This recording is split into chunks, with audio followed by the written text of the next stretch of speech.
Numbers chapter 21. The Canaanite, the king of Arad, who lived in the south, heard that Israel came by the way of Atharim.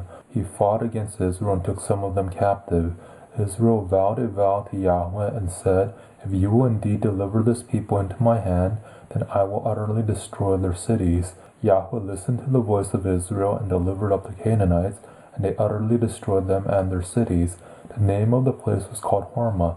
They traveled from Mount Hor by the way to the Red Sea to go around the land of Edom. The soul of the people was very discouraged because of the journey. The people spoke against Elohim and against Moses. "Why have you brought us up out of Egypt to die in the wilderness? For there is no bread, and there is no water, and our soul loathes this light bread." Yahweh sent venomous snakes among the people, and they bit the people. Many people of Israel died. The people came to Moses and said, "We have sinned because we have spoken against Yahweh and against you. Pray to Yahweh that he take away the serpents from us." Moses prayed for the people. Yahweh said to Moses, "Make a venomous snake and set it on a pole. It shall happen that everyone who is bitten, when he sees it, shall live." Moses made a serpent of brass and set it on the pole. If a serpent had bitten any man, when he looked at the serpent of brass, he lived. The children of Israel traveled and encamped in Oboth. They traveled from Oboth and encamped at Iabarim in the wilderness which is before Moab toward the sunrise. From there they traveled and encamped in the valley of Zered. From there they traveled and encamped on the other side of the Arnon, which is in the wilderness that comes out of the border of the Amorites. For the Arnon is the border of Moab, between Moab and the Amorites.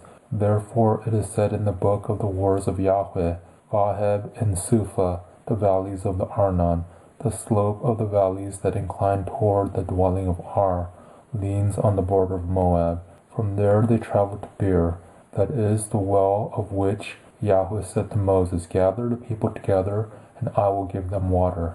Then Israel sang this song, "Spring up, well, sing to it, the well which the princes dug, which the nobles of the people dug, with the scepter and with their poles."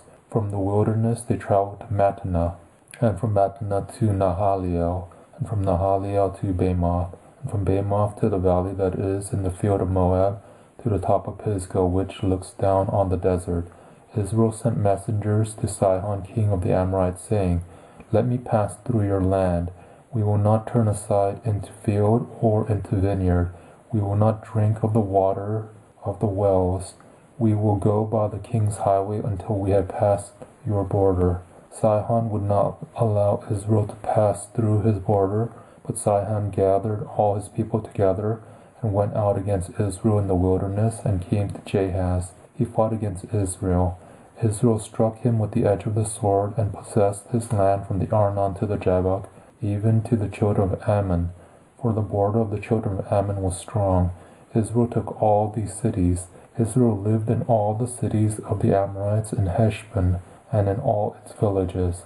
For Heshbon was the city of Sihon the king of the Amorites, who had fought against the former king of Moab, and taken all his land out of his hand, even to the Arnon. Therefore those who speak in Proverbs say, "Come to Heshbon, let the city of Sihon be built and established. For a fire has gone out of Heshbon, a flame from the city of Sihon. It has devoured Ar of Moab, the lords of the high places of the Arnon. Woe to you, Moab! You are undone, people of Chemosh. He has given his sons as fugitives, and his daughters into captivity to Sihon, king of the Amorites. We have shot at them. Heshbon has perished even to Dibon. We have laid waste even to Nophah, which reaches to Medeba." Thus Israel lived in the land of the Amorites. Moses sent to spy out Jazer. They took its villages and drove out the Amorites who were there. They turned and went up by the way of Bashan.